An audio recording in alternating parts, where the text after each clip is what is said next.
Nothing's gonna happen. Newsflash. Newsflash. Okay, newsflash. She's about to get a newsflash here. This is insane. It's totally insane. Totally insane. Completely insane. So insane that you're going to really love it. You read it. Pub-loving farmers are living in isolated rural areas where there's no public transport. They end up at home looking at the four walls night in and night out because they don't want to take the risk of losing their license. So they're all getting really, really depressed. Of course, wouldn't you? Looking at four walls every night, which is what we do, as a matter of fact. Thank God for TV, or we would be depressed. So all the wisdom and all the wit and all the culture they had, the music and the singing, that's all being lost. These older people might as well, here it is, these older people might as well be living in Japan and Jerusalem because the younger generation don't see them at all anymore. So why Japan or Jerusalem? Like, what has that got to do with pubs in Ireland? Maybe Irish people think that's the end of the world. In Jerusalem or Japan? They could. They could, I don't know. While they're sitting staring at the walls, they might be thinking, I could be in Japan or Jerusalem. So they're dismissing these drunken farmers, the idea as both dangerous to public safety and impossible to enforce. And alcohol abuse campaigners say that this logic is twisted, since alcohol is a depressant and hardly a cure for the blues. So the thing... You're depressed when you can't drink. Yeah, they can't. They're totally depressed because they're drinking alone. They've lost their friends, and they keep getting tickets every time they go to the pub. And the pub... They should just shred them in front of the cop. Well, the thing is that Irish cop. The Irish pub. Well, I would assume in this small little towns they wouldn't have much room in their jails, so they'd always have these guys in their jails all the time. They want to have a law saying they can get drunk and drive home, especially if they're on their tractors. Well, they're saying that, again, that a generation ago it was commonplace, but now, and then also to adhere. There's probably a lot less traffic on the road a generation. Well, the effort has, because they've given them tickets, it says here, the effort has slashed road-related deaths from more than 400 annual in the 90s to just 162 last year. But I figure a lot of them are depressed and suicidal probably now, so it probably evens out. And it could be that they all died, because in how many years was that? Well, I was talking about 1 year? Last generation. Well, say, yeah, a lot of them would have died. Would have died, so that might also be why they weren't dying on the highway, but you're dying naturally. Well, yeah, and plus if they're staring there in their forlorn homes staring at the walls. It's fun to be at the pub, so why can't these poor people go to the pub? I think they could have, no, they shouldn't have a bus, because then it would be time-consuming. They'd have to have drinks on the bus. Because by the time you got home, you might have stopped at 10 other people's Well, homes. okay, so it says here that farmers should be allowed to drive tipsy on their tractors because they don't go fast enough to kill anyone. Well, if they rolled them, they'd kill themselves. He said those drinking 2 to 3 pints at a pub should be issued a permit allowing to drive home so long as they stay below 50 kilometers. So I guess if you sort of, have, well, what's this guy's limit? So that he just can't drink more than that. Well, how many guys will just drink 2 pints? Well, they'll have to because they only have a ticket for 2, or a license for 2 pints. Okay, so the bartender can give them 3 drinks, and then they say you have to go home now. On their tractor, yeah. But see, they have to have a tractor. But all those Irish shows, I can see a fight breaking out. I want my 4th pint, or I'm going to take this place down, right? Of course, they're old and drunk. Yeah, they're old and forlorn and. At any rate, the plight in Ireland. Tipsy tractor driving would be the plight. That's it. A quest for tipsy tractor driving. Wonder if they could. I've never been to Ireland. I wonder how cold it is there. Maybe they could walk home.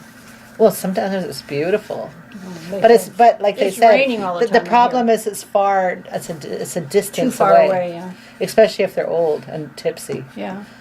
Well, whatever. It's tough living in Ireland if you want to be an alcoholic, I guess. Which they probably all are. Well, it's interesting how a generation ago it was okay, but now it's not. Yeah, they could just have a police escort each night. Yeah, they could have a convoy of tractors with a police car in front and a police car in the back. And then what they probably find is a lot of these old guys, they're going to die anyway, so it'd be a smaller trip all the time. Yes, there'd be less. Where's old, whatever his name is? He didn't make it last night. So the thing is that this 400 down to 162, how many of those people would have died anyway? I think they would have died anyway. Yeah. I think they may even have moved to a town that's easier to drink in. Yeah, really, why don't they just move them to... Why don't they have a pub closer to the farm? That's right. And they could actually pub hop that way. Mm-hmm. Or if they're all in a senior's place, just bring the booze there. Then they don't need to go anywhere. And then they'd be happy.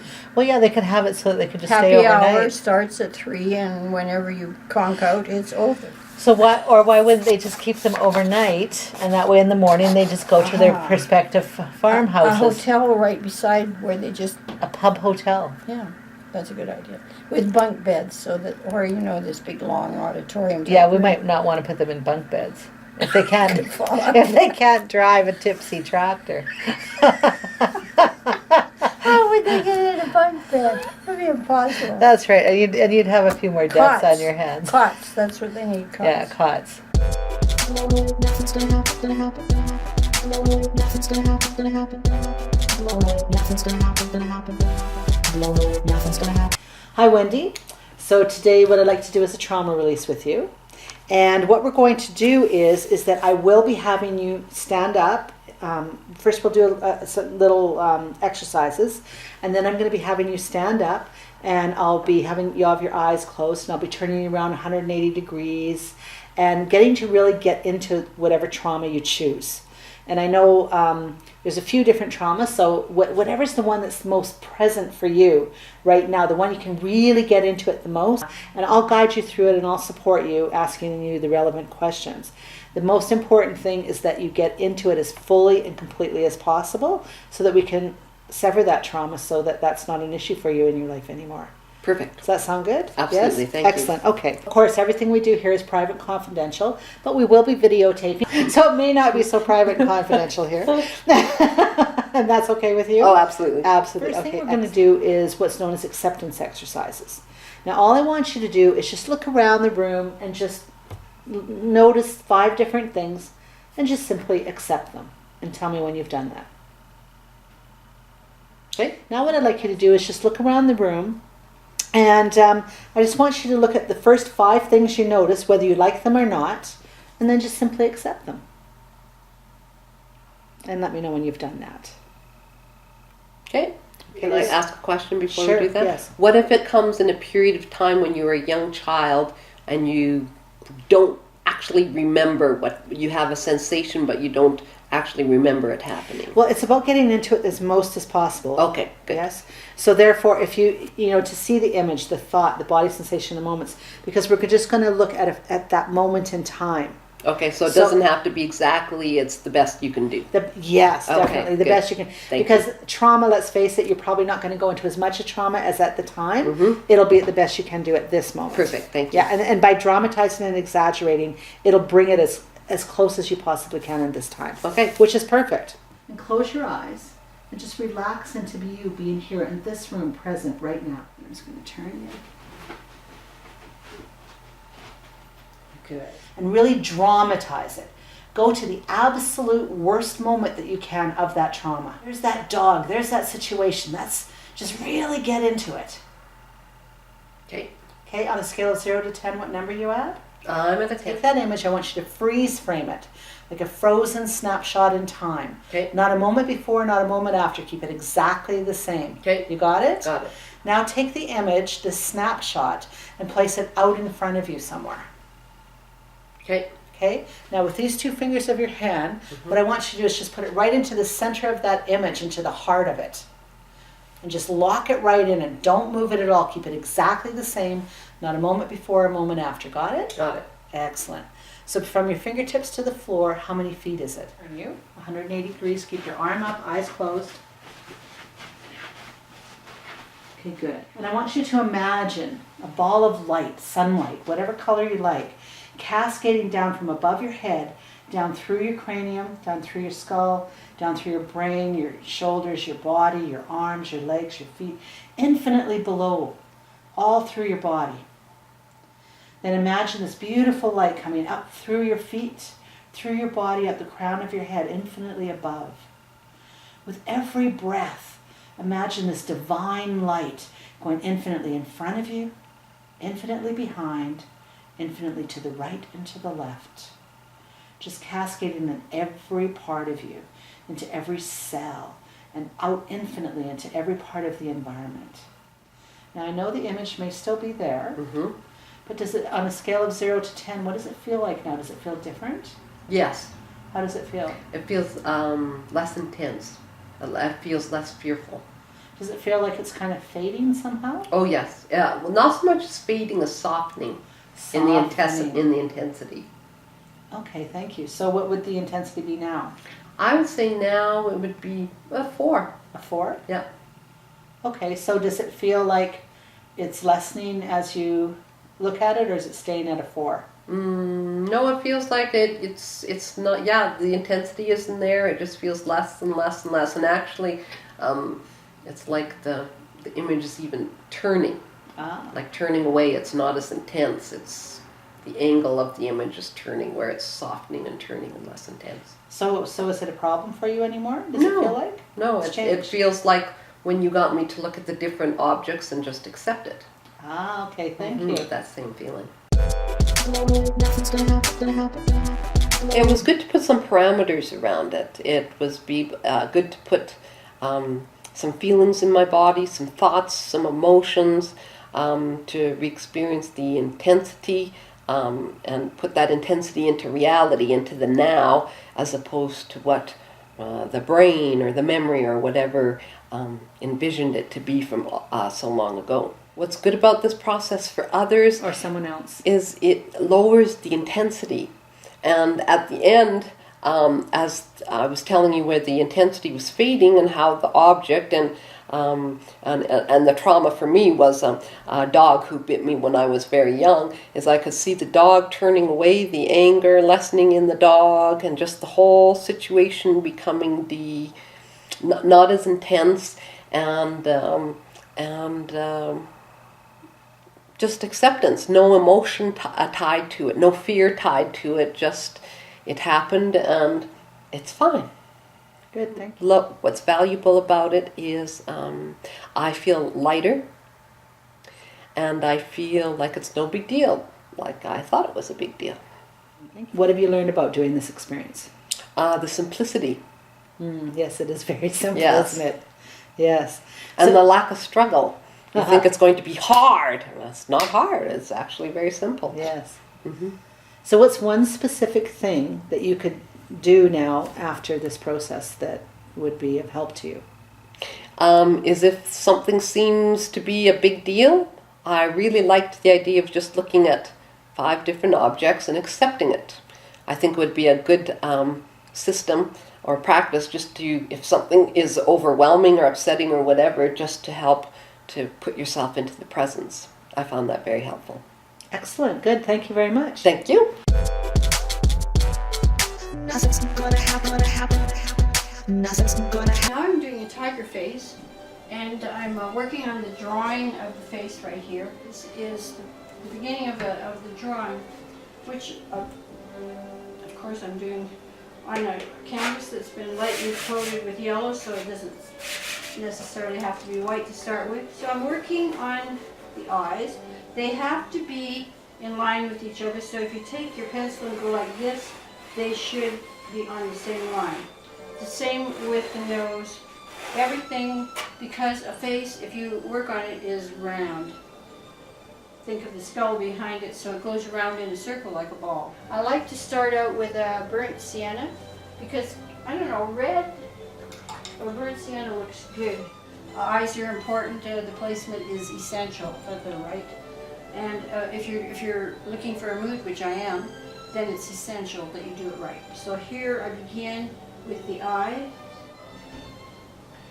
And what I'm doing here is, I'm going to test to make sure this is right. So there I have my eye done, and both of them actually. And so we can see right now that this here is curved in more, so curve that in more.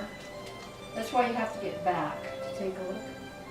This area in here is going to be dark and going up, and the same thing has to happen here because of the different pattern each tiger would have its own patterns. Okay, see, this one is going up, that one's going down, so we'll just take a look and probably change that a bit.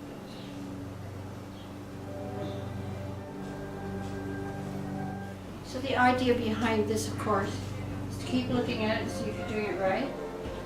There we go, we've got a good start. With anything, you have to draw a line in your mind, or you can draw a line with your brush that goes down the middle, how everything is going around. Think of it as fitting around the shape.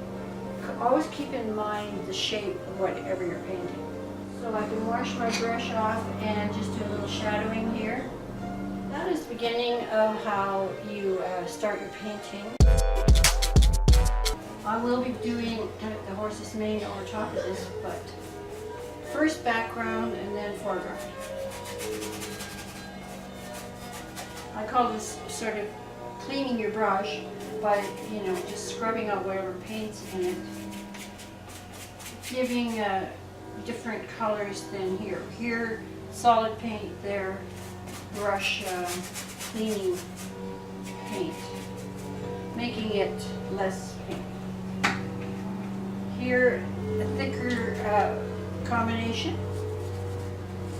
You can see how being lighter behind it brings it forward.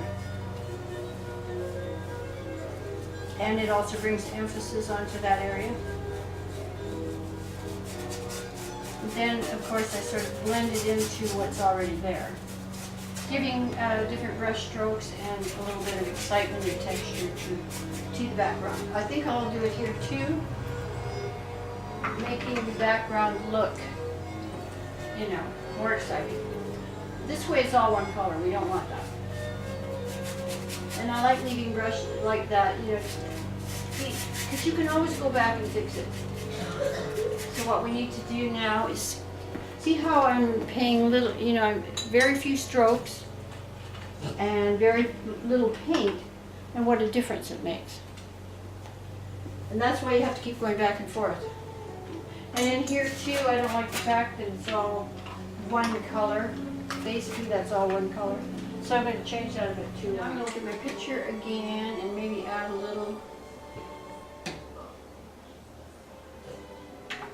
bit of burnt sienna here.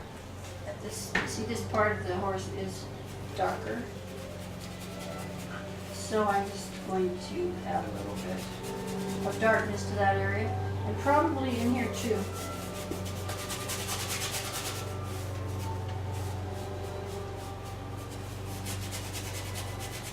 So wherever the mane is would be coming over top of the animal, so it would be leaving a shadow.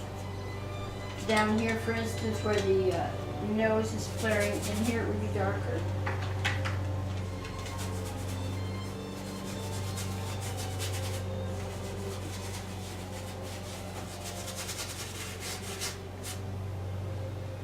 I like to add a lot of color to a painting, just splashes of color, which brighten it up and make it more interesting. And if you leave it, it stays cleaner.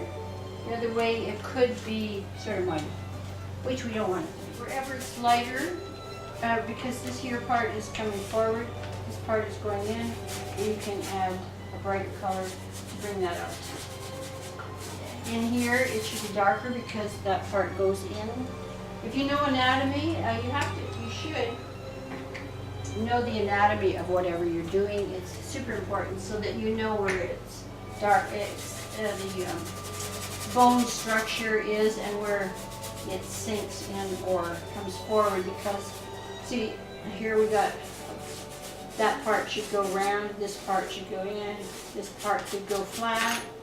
This here is all basically empty skin, and here there's some, fatness around the mouth. So there we go. Now we have to get back again and take a look. So now we could add some brightness. I'm going to add a little bit of brightness up here because this is the high point on the eye. And so you'll see now, there's the color right now, but when I do this, see how that comes forward and looks like it's raised. Okay, now where else could be raised? Right here could be raised because of the flare of the nostril. And on the end, you know, here on the nostril. This gives it all shape.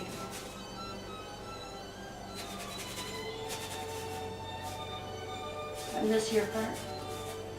The top of the ear. I mean, yes, the top of the ear. So even with that little bit of paint, you see what difference it makes. Good painting. Here I put nothing because mostly I'm going to go over it with Maine, but I still have to have the underpainting as well. Nothing's gonna happen. Nothing's gonna happen. Nothing's gonna happen. Nothing's gonna happen today. What to do, what to say. Nothing's gonna happen today. Here and there, come with me. Nothing's gonna happen today. Life is sweet, life is gay. Did I say gay? Nothing's gonna happen today. Here to stay, blown away. Nothing's gonna happen today. Susan may say, Gwen may say, what they say? Nothing's gonna happen today. Nothing's gonna happen. Nothing's gonna happen. Nothing's gonna happen. Nothing's gonna happen.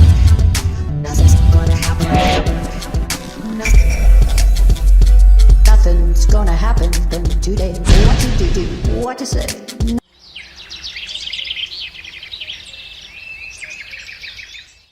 They don't want to drink alone. They want to drink with their friends in a pub. Have you guys ever seen Coronation Street? Oh my God.